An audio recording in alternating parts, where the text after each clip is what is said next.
Ça veut dire que ça va prendre un an.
Please welcome the founding members of the Board of Peace. The Minister of the Prime Minister's Court of the Kingdom of Bahrain.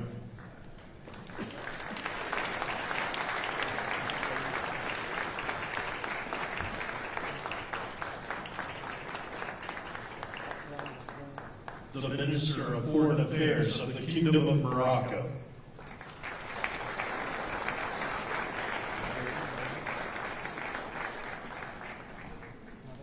The President of the Argentine Republic.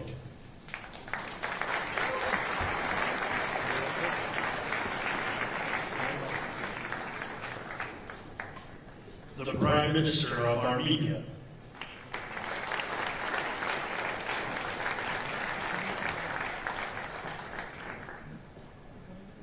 The President of the Republic of Azerbaijan.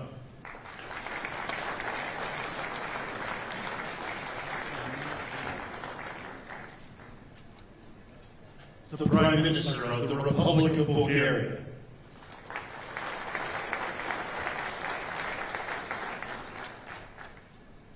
the Prime Minister of Hungary,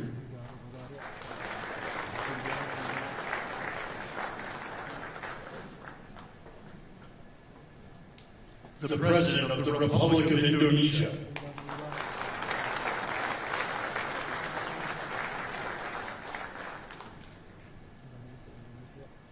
the Deputy Prime Minister and Minister of Foreign Affairs and expatriates of the Hashemite Kingdom of Jordan, the President of the Republic of Kazakhstan,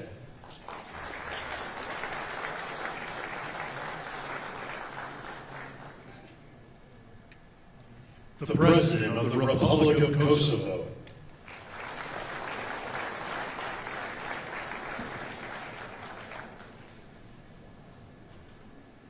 the Prime Minister of the Islamic Republic of Pakistan,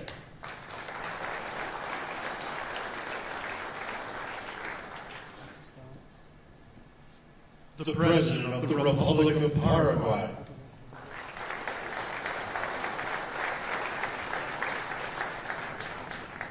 the Prime Minister and Minister of Foreign Affairs of the State of Qatar,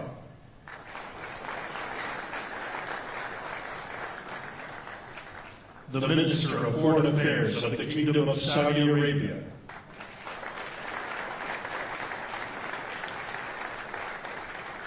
the Minister of Foreign Affairs of the Republic of Turkey,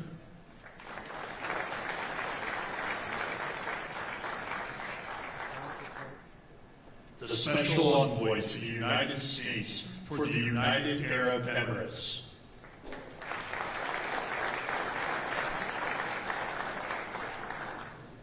the President of the Republic of Uzbekistan,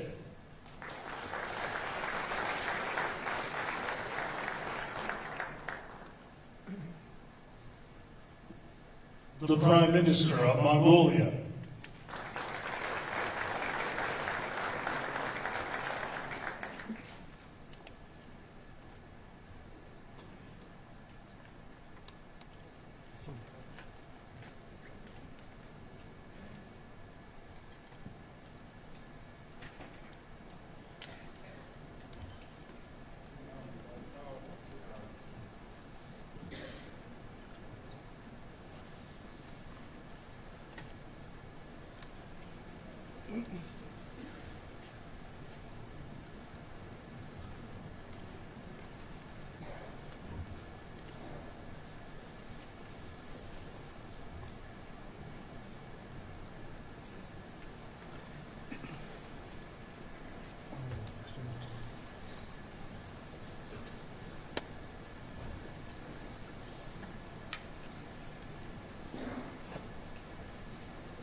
Please welcome the Chairman of the Board of Peace, the President of the United States of America, Donald J. Trump.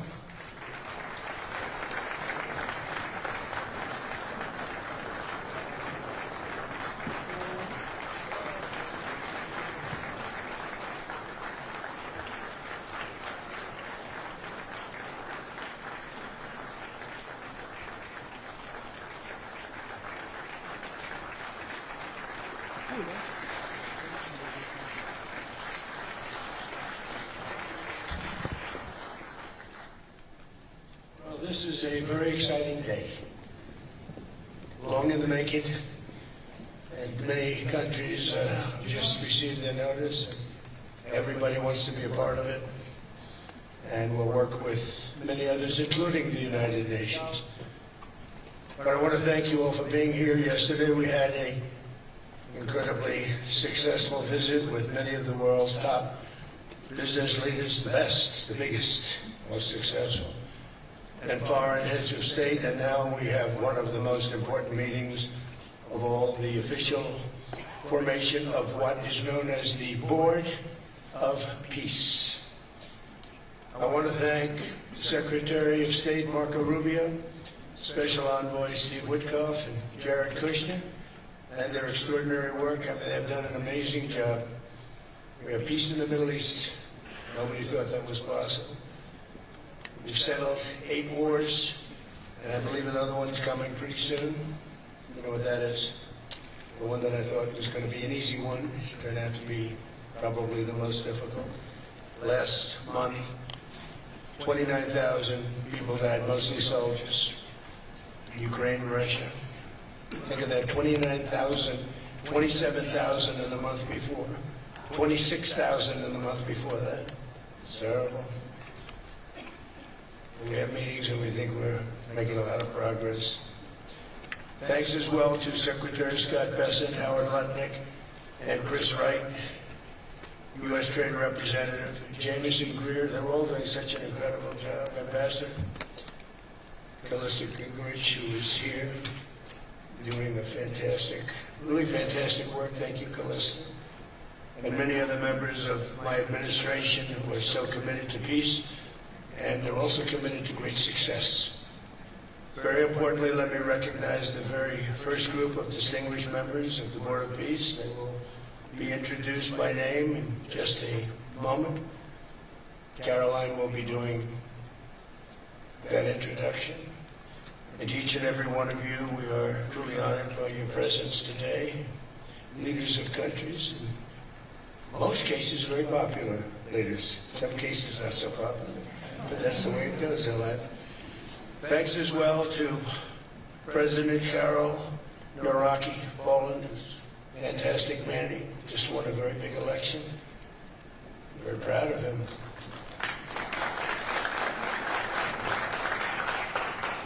Amazing. Along with former Prime Minister of the United Kingdom, Tony Blair. Thank you, Tony, for being here. We appreciate it. And members of the Board of Peace Executive Board, great group. This week marks the one-year anniversary of my second inauguration as president. No administration in history has achieved such a sweeping turnaround in 12 months' time at home and abroad. We have a tremendous mandate. We won the popular vote by millions. We won every swing state to 7. They were saying, can you win all 7? Is it possible? Because it's not done. And we won all 7. We have a great mandate back at home. As I said yesterday, the U.S. economy is booming with virtually no inflation. It was 1.2% for the last 3 months, and we inherited the worst inflation in the history of our country. And we have economic growth now of 5.4%, looks like. And I think that number can double and triple if we do the right things. And if we change thinking so that if you announce good numbers, the markets go up, instead of if you announce good numbers, the market goes down because everybody tries to kill it by lowering or raising interest rates depending on the situation. When America booms, the entire world booms.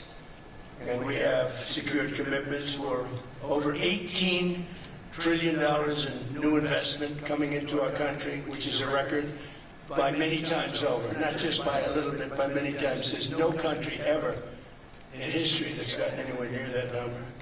Slashed our trade deficit by 77%. This is in 1 year. Yesterday was 1 year.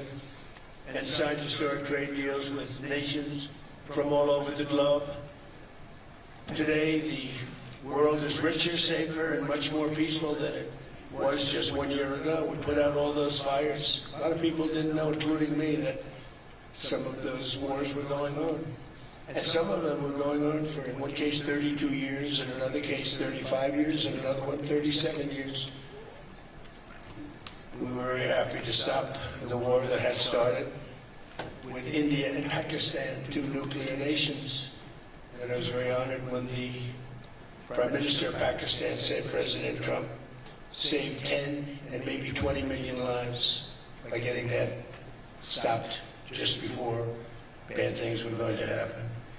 As president, I ended those 8 wars in 9 months, including Cambodia and Thailand. And by the way, many of the leaders are here. Kosovo and Serbia, the Democratic Republic of the Congo and Rwanda, Pakistan and India, Israel and Iran, Egypt and Ethiopia. We're working on that right now. I met yesterday with a very good general and a very good leader of Egypt. We're working on a dam that was built which precludes the Nile River from getting water. That was it's a little tough situation. But we'll get that settled. I really had it just about settled in my first term, and then we had a rigged election. It took me out of commission for a little while, but here I am back. We'll get it settled. But it's a pretty tough situation. The dam was built, and the water doesn't come down to the Nile. When I think of Egypt, I think of the Nile, but I think of the Nile with water in it. Armenia and Azerbaijan. I mean, a lot of these leaders have become my friends. They become my friends. They're here. And of course, the war in Gaza, which is really coming to an end. We have little fires that were put out, but they were giant, massive fires, and now they're down to little fires, and we can put them out very easily. We have 59 countries that are involved in peace in the Middle East. Many of them not in the Middle East, they're near the Middle East, but they're not in the Middle East. And many have said that if Hamas doesn't do what they promised they would do, and I think they probably will, but they were born with rifles in their hands, literally born. The first day they had a rifle put into their hands, but they have to give up their weapons, and if they don't do that, it's going to be the end of them.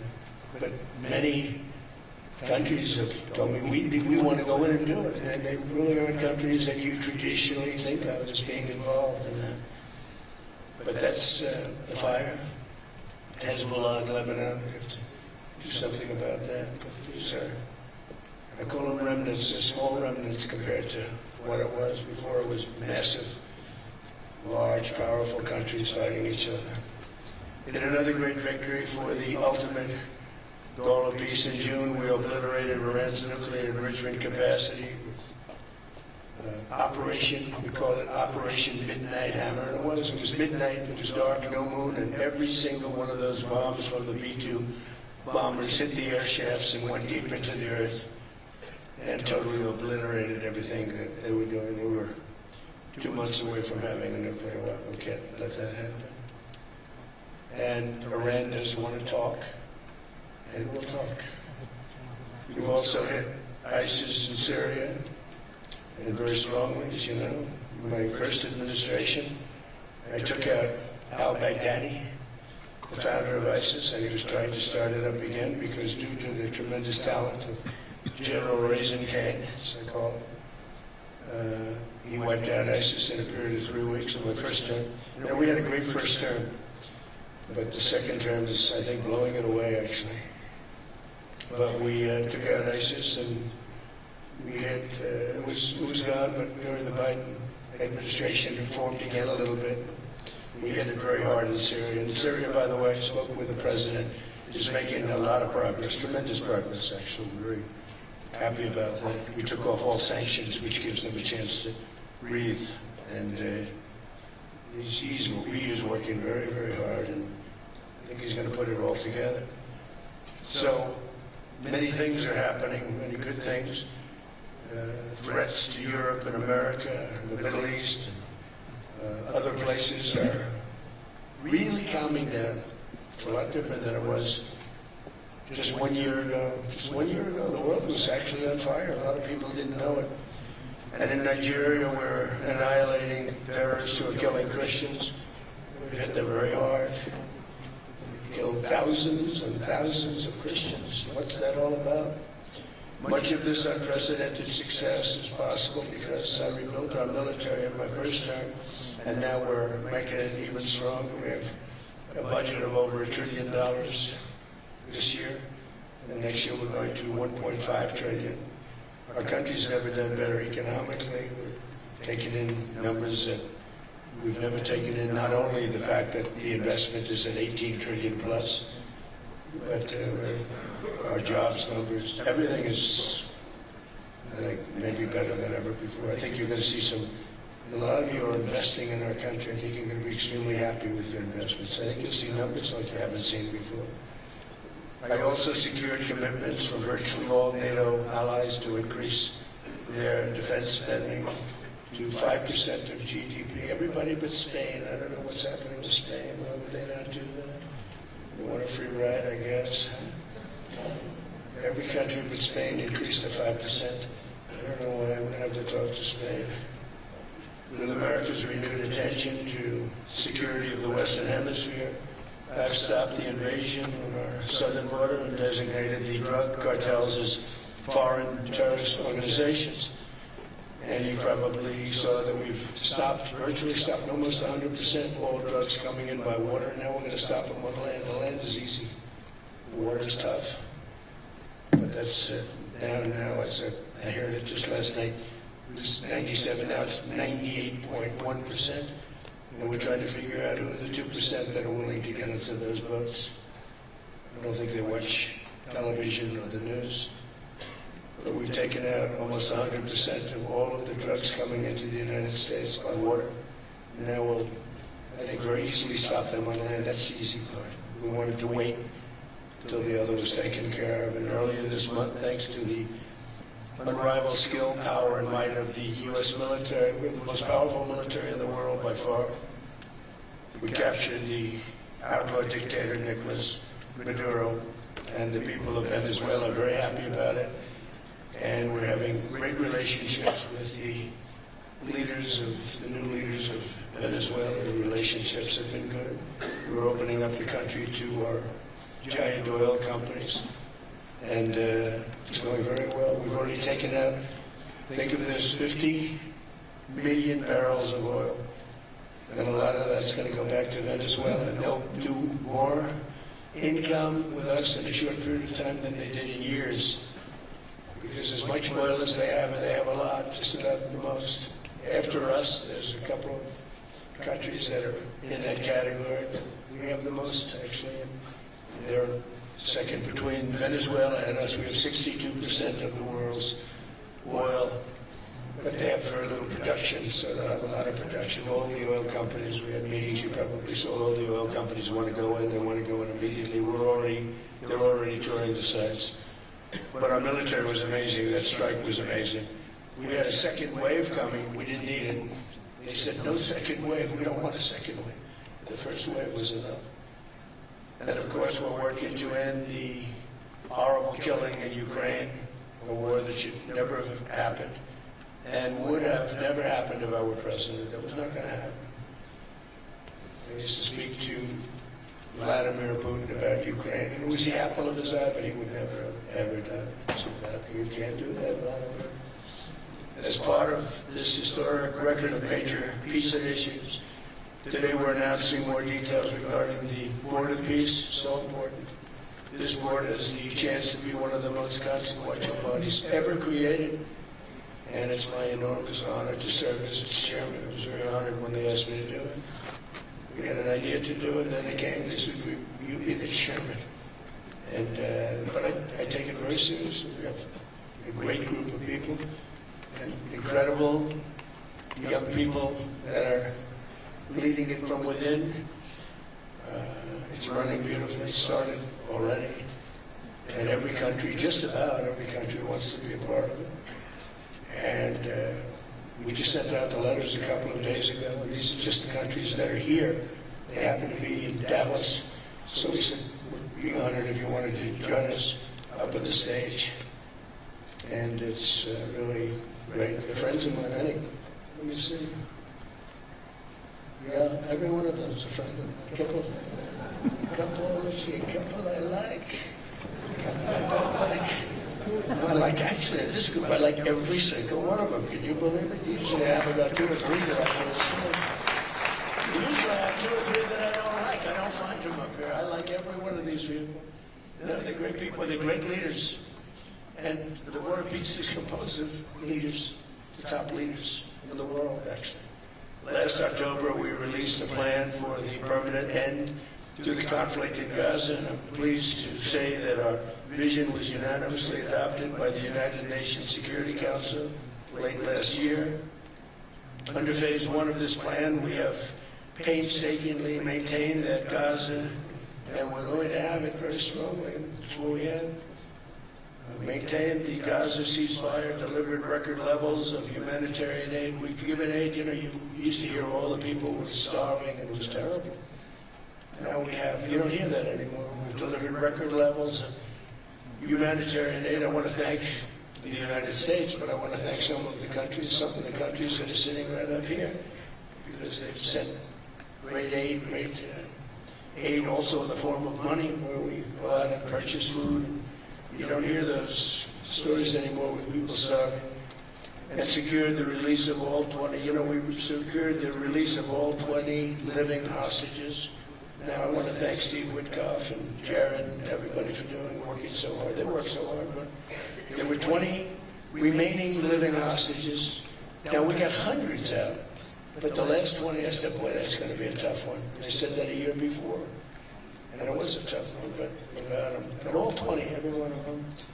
And we had also about 28 that were dead, but the parents wanted them just as though they were living, just as much.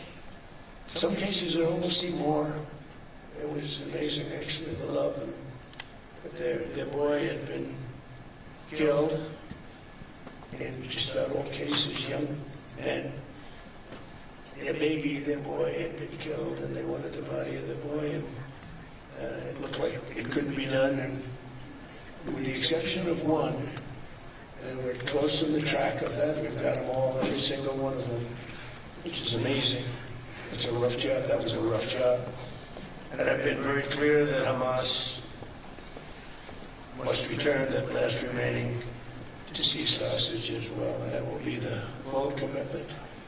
And then we get on to other things, and we're committed to ensuring Gaza is demilitarized, properly governed, and beautifully rebuilt.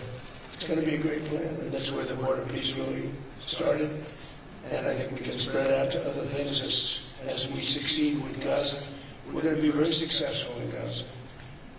It's going to be a great thing to watch. And then we can do other things. We can do numerous other things. Once this border is completely formed, we can do pretty much whatever we want to do. And we'll do it in conjunction with the United Nations. I've always said the United Nations has got tremendous potential, has not used it. But there's tremendous potential in the United Nations, and you have some great people at the United Nations. But so far it hasn't.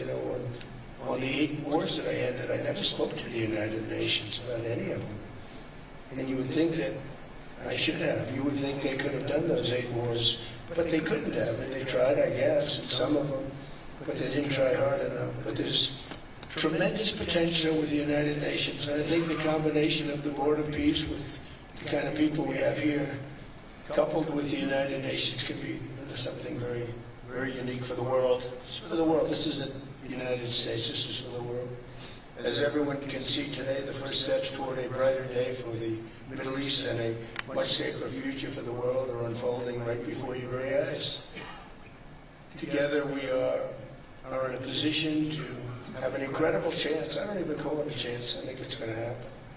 To end decades of suffering, stop generations of hatred and bloodshed, and forge a beautiful, everlasting, and glorious peace for that region and for the whole region of the world, because I'm calling the world a region. The world is a region. We're going to have peace in the world. And boy, would that be a great legacy for all of us. Everybody in this room is a star, or you wouldn't be here. There's a reason that you're here, and you're all stars. You're the biggest people, the most important people in the world, most powerful people in the world.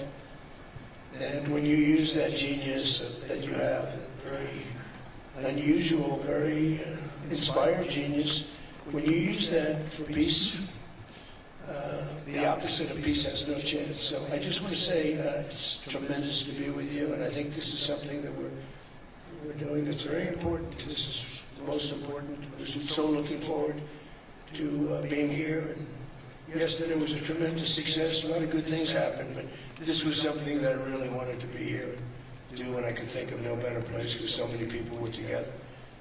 And now to bring the Board of Peace into full force, I ask Sheikh Isa of Bahrain and Foreign Minister Barita of Morocco to join me in signing and ratifying the Board of Peace Charter. Thank you very much, everybody. Appreciate it. Thank you.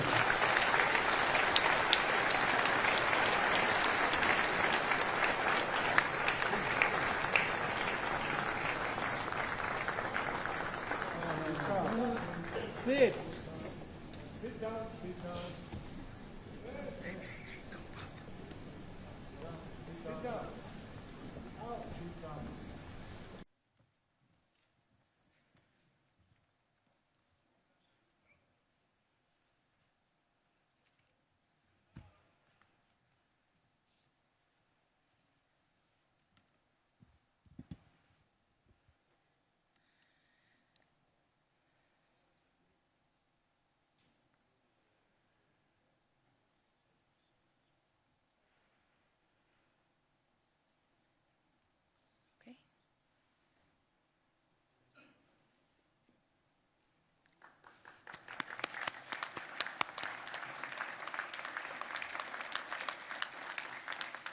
Congratulations, President Trump. The charter is now in full force, and the Board of Peace is now an official international organization.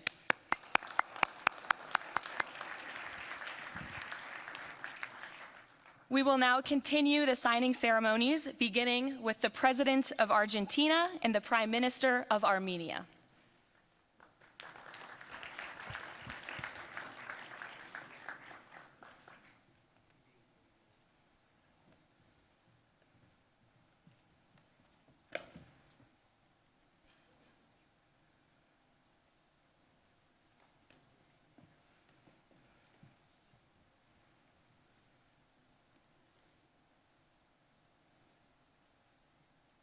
Great.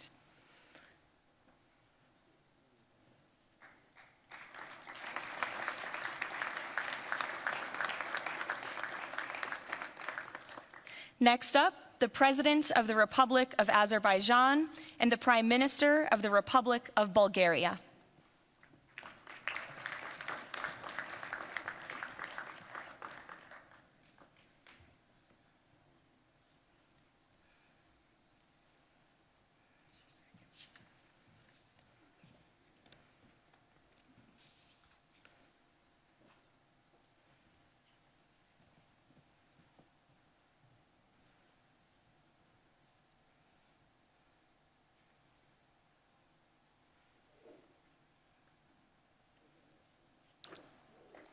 Thank you. Next, the Prime Minister of Hungary and the President of the Republic of Indonesia.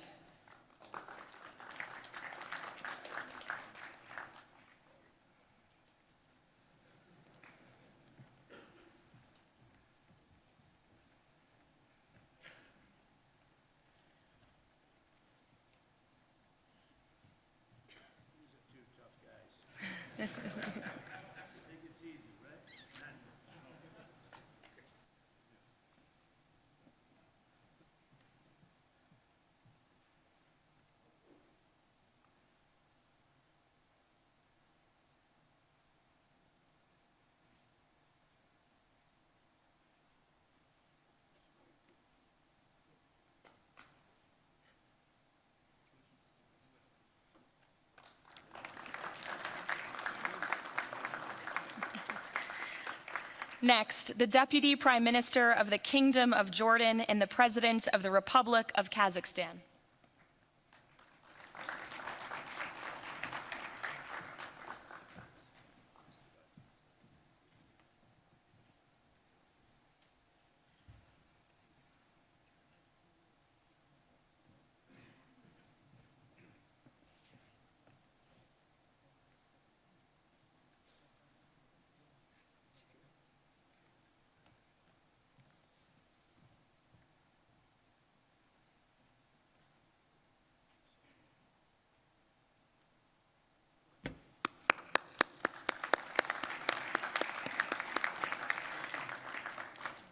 Next, the President of the Republic of Kosovo and the Prime Minister of the Islamic Republic of Pakistan.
That's it.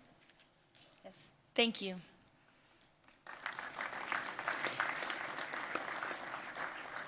Next, the President of the Republic of Paraguay and the Prime Minister of the State of Qatar.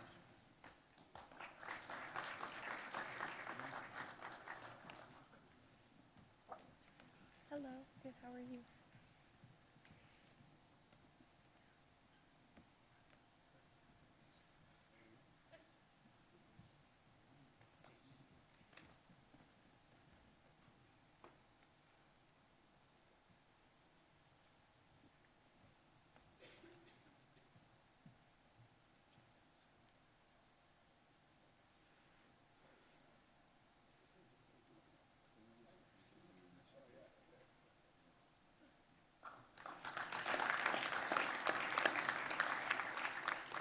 Next, the Minister of Foreign Affairs of the Kingdom of Saudi Arabia and the Minister of Foreign Affairs of the Republic of Turkey.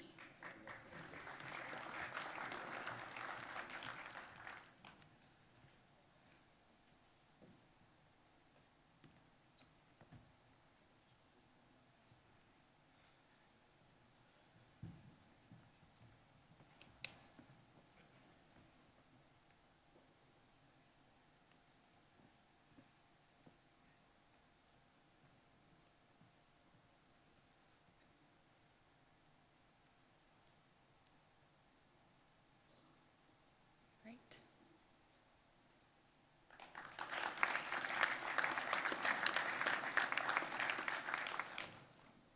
Next, the Chairman of the Executive Authority Affairs of the UAE and the President of the Republic of Uzbekistan.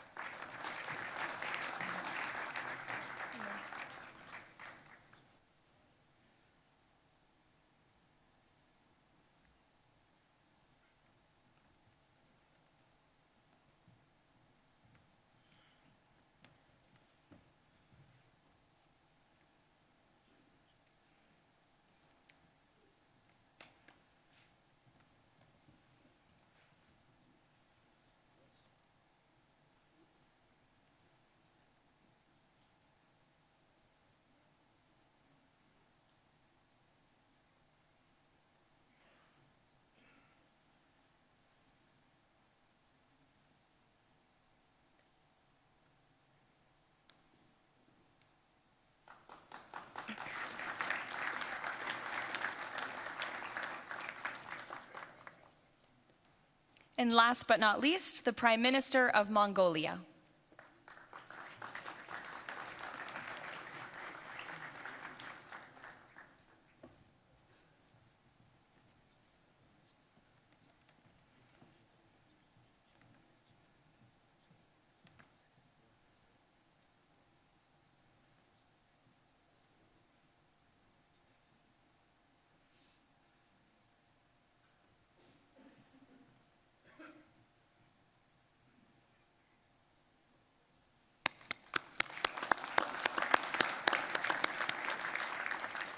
Congratulations, everyone. This concludes the signing ceremony.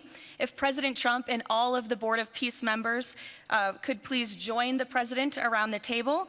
The President is now going to sign the inaugural resolution that will resolve the Board of Peace's Gaza mandate per the United Nations Security Council Resolution 2803.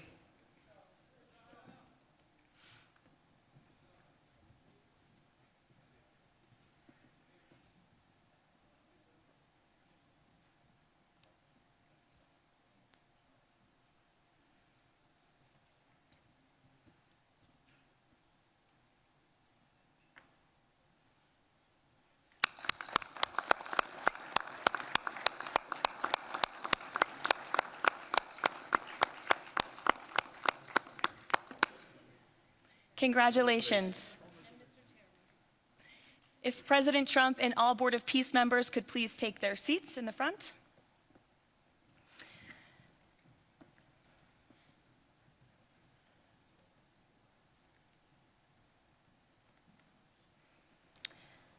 Now it is my honor to introduce the United States Secretary of State Marco Rubio, who will speak about President Trump and his accomplishments. Without further ado, Secretary Rubio.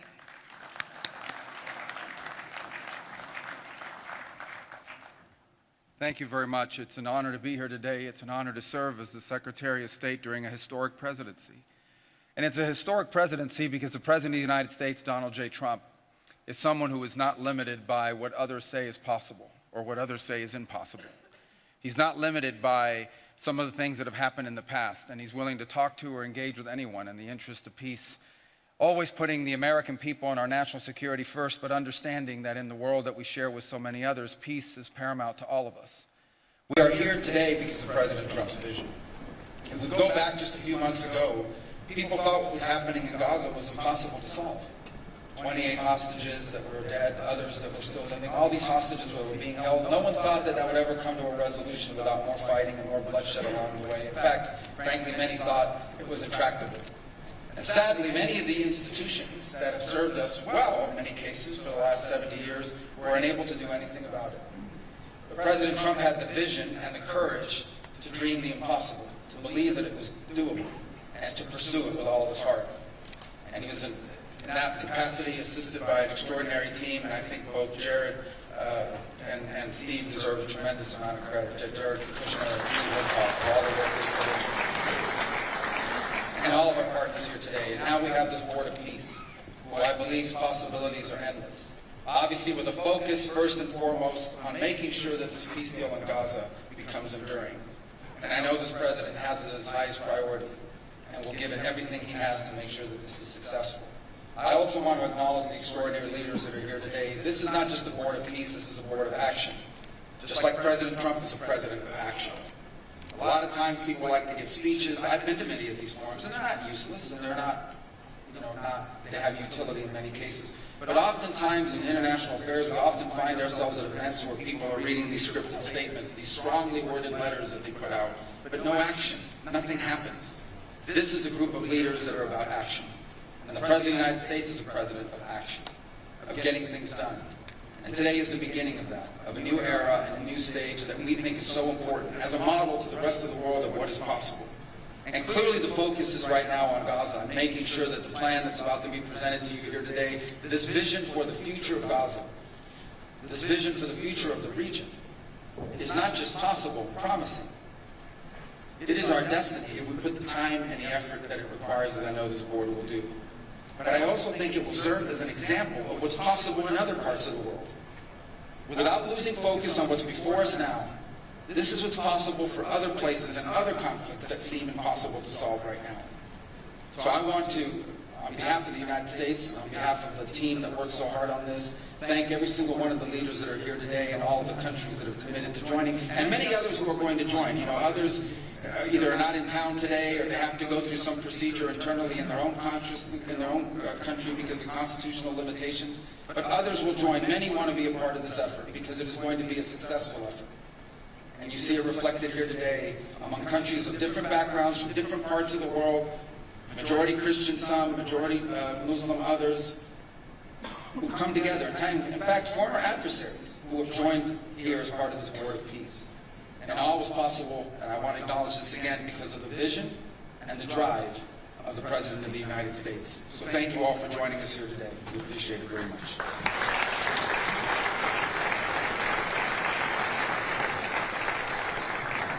Thank you, Secretary Rubio. Please, if you could now turn your attention to the screens for a video message from the head of the National Committee for the Administration of Gaza, Dr. Ali Shaith. Distinguished leaders, colleagues and friends, it is an honor to be here today. I want to start by thanking President Donald J. Trump and his administration for their intensive efforts to advance peace in the whole region. I also thank Egyptian President Abdel Fattah al-Sisi, Qatar, and Turkey as mediators, the Palestinian Authority, and members of the United Nations Security Council for welcoming the comprehensive peace plan. These efforts created the opportunity for a new future in Gaza Strip.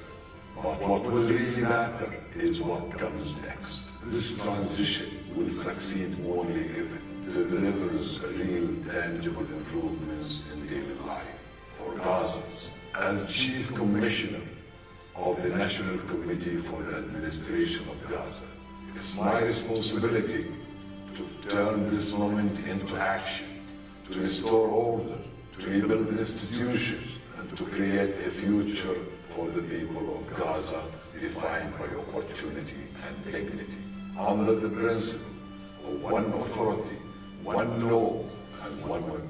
As a first step, I am pleased to announce the Rafah crossing will open next week in both directions. For Palestinians in Gaza, Rafah is more than a deal. It is a lifeline and symbol of opportunity. Opening Rafah signals that Gaza is no longer closed to the future and to the war. I want to be clear, there is much more work ahead, and none of it is easy.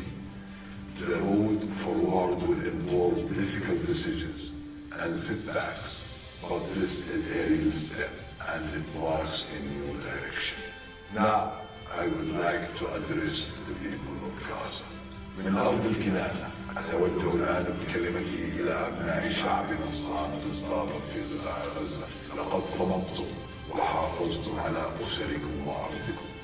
خلال سنوات عصيبة الحجاب صبرت أعماقكم وكل الحدود.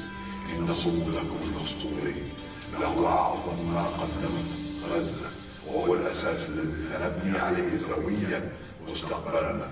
إن هذه اللحظة ليست للنظر إلى الخلف، بل مضي قدما نحو مستقبل زاهر مشرق، مستقبل ينشأ فيه أبناؤنا بلا خوف وقلق. يكافأ العمل وتفتح المدارس وتستعيد الحياة اليومية استقرارها وأمنها.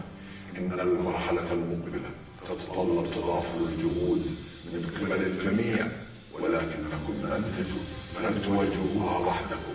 أصواتكم لها وزن، وأعمالكم لها أثرها، والتزامكم بالسلام وإعادة بناء مجتمعاتكم ستحدد ملامح قطاع غزة الجديد. خطوة بخطوة وبالانضباط والعزيمة سنبني غزة قادرة على الاعتماد على ذاتها، ونرسم مكانها كمركز للحرية والفرص والسلام. Today I ask the international community not only to support this effort, but to work with us, judge us by our actions, hold us to clear standards, and stand with the people of Gaza as we take this responsibility for our future. Thank you, ladies and gentlemen.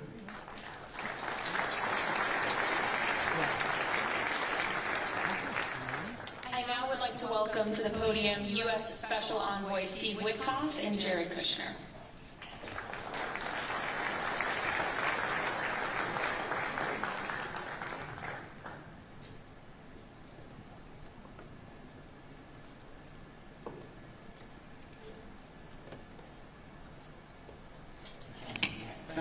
Thank you, everyone, and welcome here. This is really my honor to be up here speaking.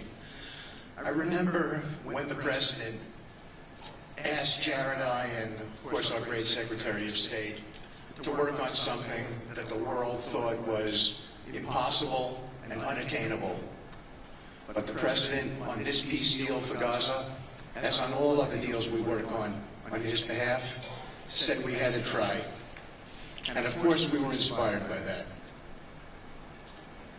We have achieved a peace deal in Gaza.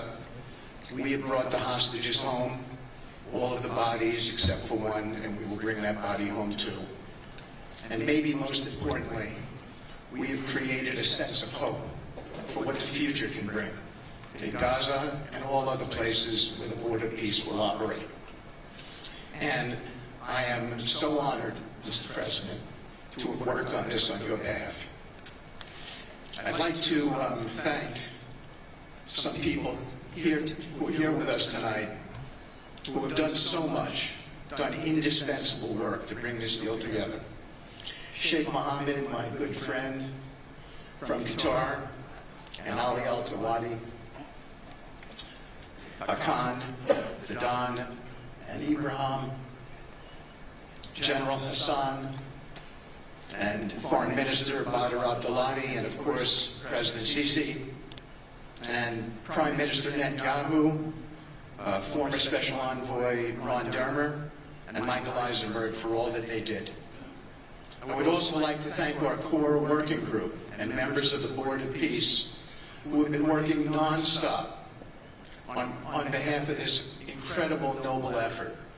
around the clock for months on end, sacrificing time with their families and their own personal lives because they believe in the mission and the vision that the President has set out for us. I'd also like to thank, those people include Tony Blair, Yakir Gabay, Josh Grunbaum, Ariel Lightstone, Laurent Tonkman, Admiral Cooper, General Frank, and I probably have forgotten some along the way. And then perhaps most importantly, I want to thank our administration. We have an incredible team. It's amazing to work for this administration. I think you see the results that we get on behalf of the President because he inspires us so much. So I'd like to thank the Vice President of the United States, J.D. Vance, for all of his help and guidance, our Treasury Secretary, of course, the Secretary of State, who we work hand in glove with, and a special thanks to our Chief of Staff, Susie Wiles, who is always available to us for consultation, for steering, and for all else that she does. Thank you.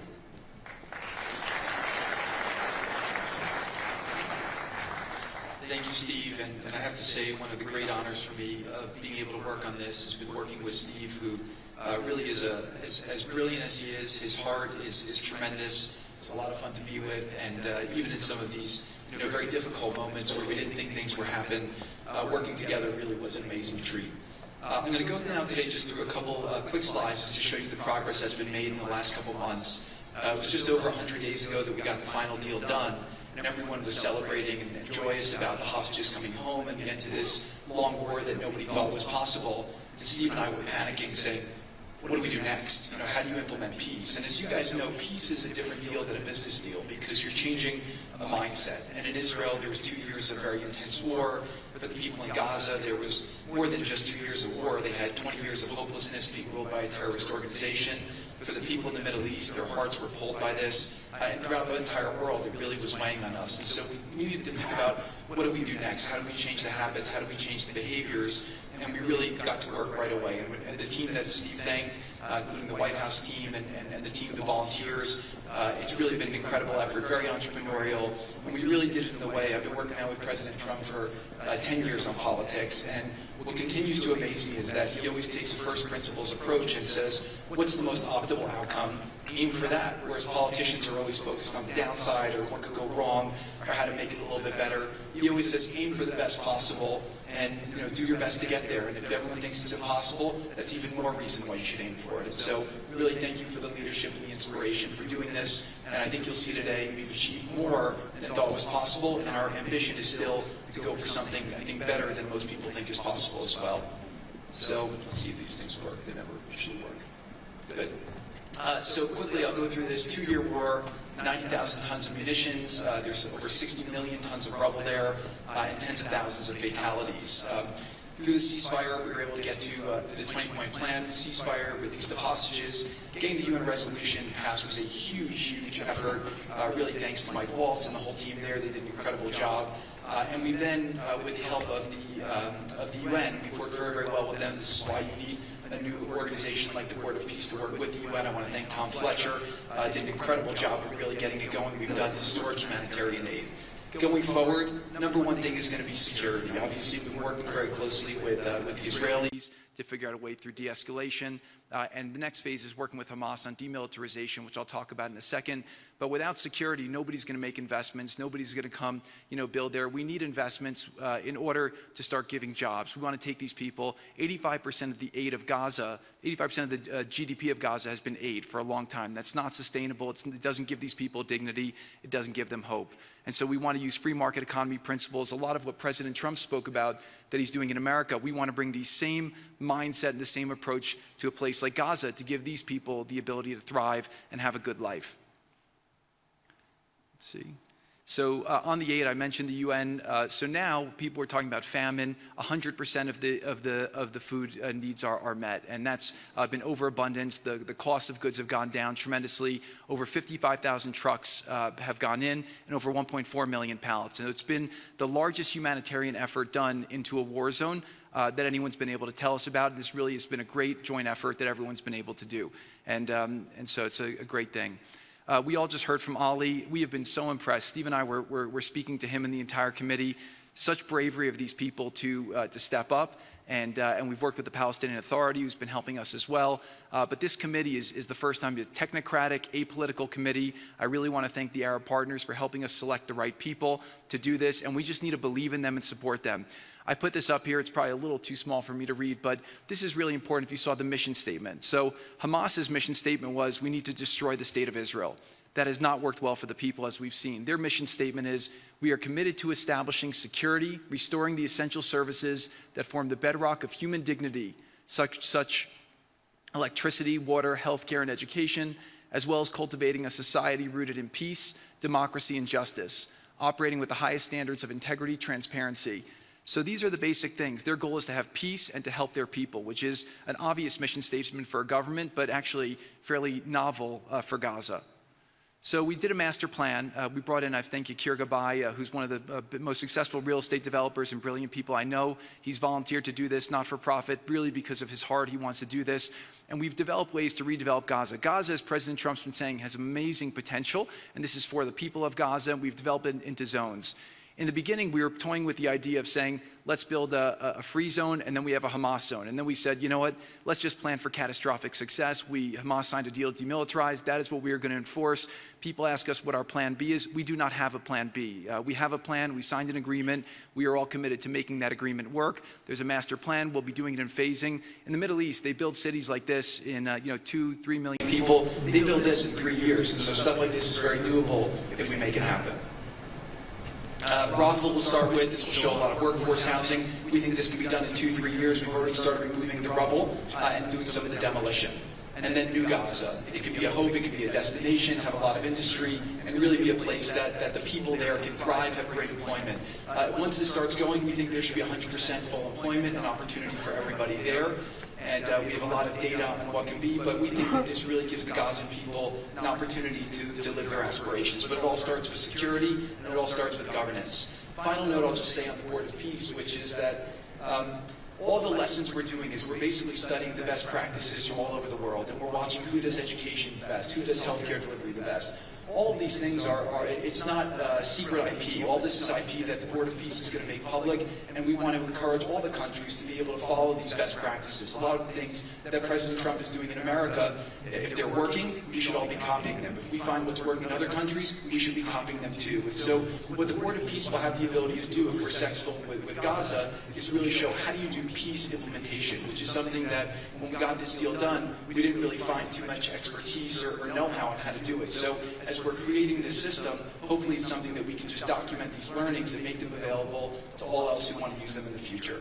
So demilitarization, this is something we're starting now. We have a new government in Gaza. This government will be working with Hamas on the demilitarization to really take the principles that were agreed to in the document to the next phase, and hopefully that will be successful. Without that, we can't rebuild. So if Hamas does not demilitarize, that will be what holds back Gaza and the people of Gaza from achieving their aspiration, and that's very important. So the next 100 days, we're going to continue to just be heads down and focused on making sure this is implemented. We continue to be focused on humanitarian aid, humanitarian shelter, but then creating the conditions to move forward. So thank you. Final point I'll just make is this is really only possible because of the work of so many people and President Trump's great leadership. But a lot of you have been asking how can we help? So the countries have all been incredibly generous. We'll be doing the first conference where we'll announce a lot of the contributions that will be made in a couple weeks in Washington. From the private sector, there'll be amazing investment opportunities. I know it's a little risky to be investing in a place like this, but we need you to come, take faith, invest in the people, try to be a part of it. And then finally, I'll just talk to people on the media and on the social media, which is this deal only happened because we worked with Israel, we worked with Turkey, we worked with Qatar, we worked with Saudi, we worked with Egypt. I mean, everyone worked together. We worked with UAE. We all worked together to make this happen. I see a lot of people trying to escalate, criticizing Israel or Israelis criticizing Turkey or Qatar. Just calm down for 30 days. I think that the war is over. Let's do our best to try working together. Our goal here is peace between Israel and the Palestinian people. Everyone wants to live peacefully. Everyone wants to live with dignity. Let's put our efforts towards promoting those who are doing the work to build this up, like Ali and his committee. Let's focus on the positive stories, and let's just calm down, turn a new chapter, and if we believe that peace is possible, then peace really can be possible. So we're going to continue to work every day. We need all of your help to do it. And again, I just really want to thank President Trump for his leadership in doing this. This would not have been possible without your commitment to this. Everyone thought it was impossible to end this war. You never gave up. You never stopped. Every time there was a setback, you told us to try harder. You gave us different ideas. And we've made several impossible things happen just in Gaza to date, and there's no reason why we shouldn't be able to make even more impossible things happen. So really thank you for your amazing leadership.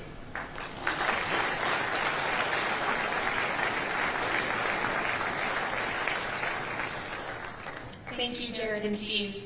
Now I would like to introduce and welcome to the podium the High Representative for Gaza, Nikolay Mladenov.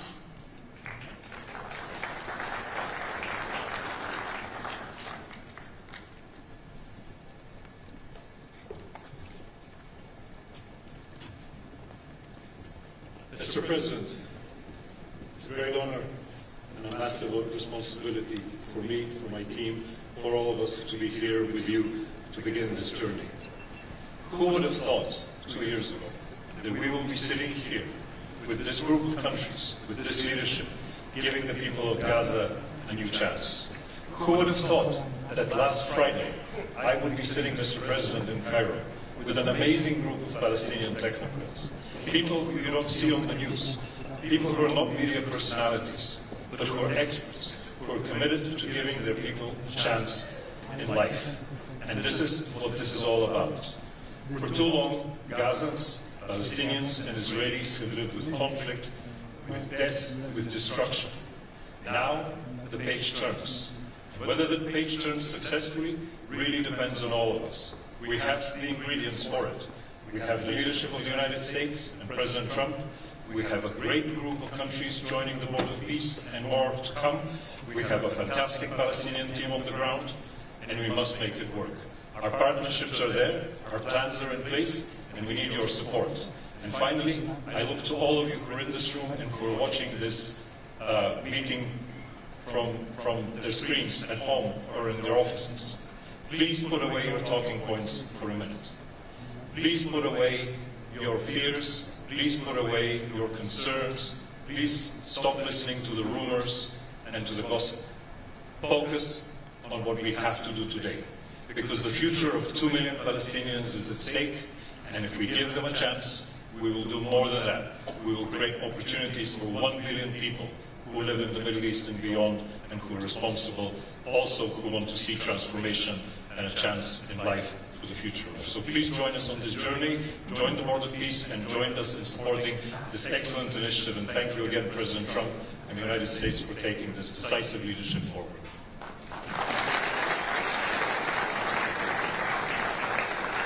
Thank you. President Trump, would you like to make some concluding remarks?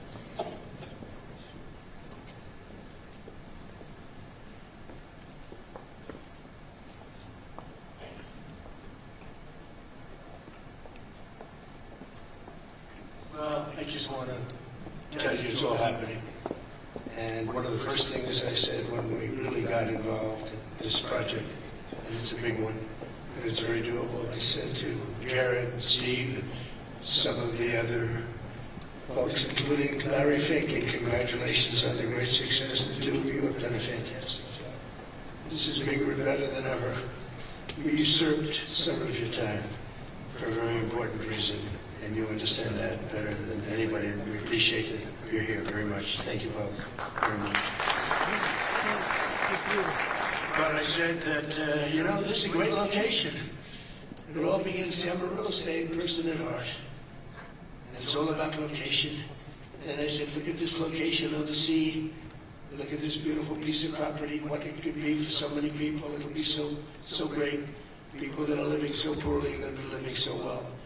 But it all began with the location. That's the vision.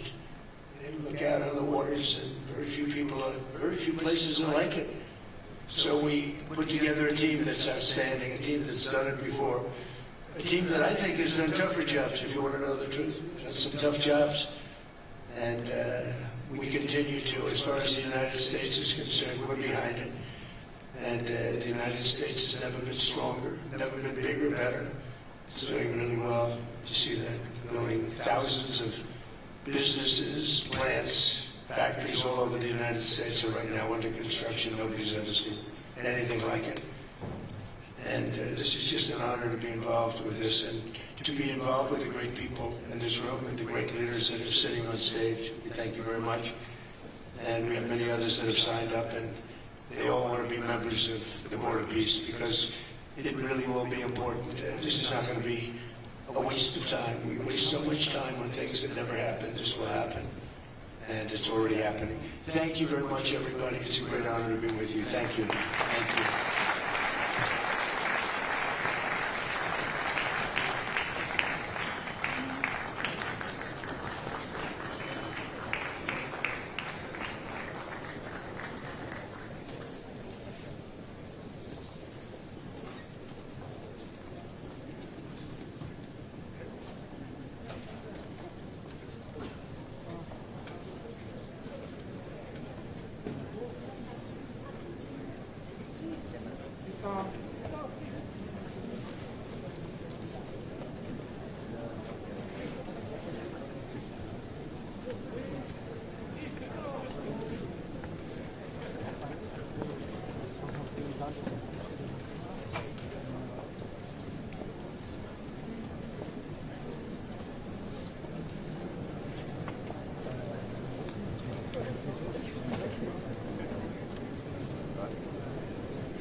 Yep.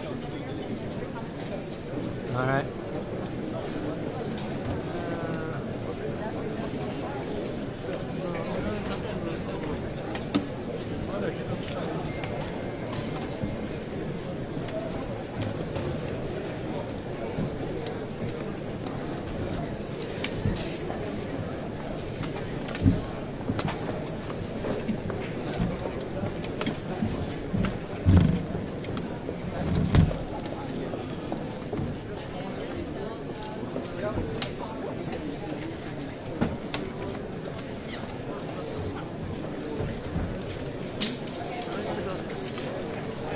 Can I get up?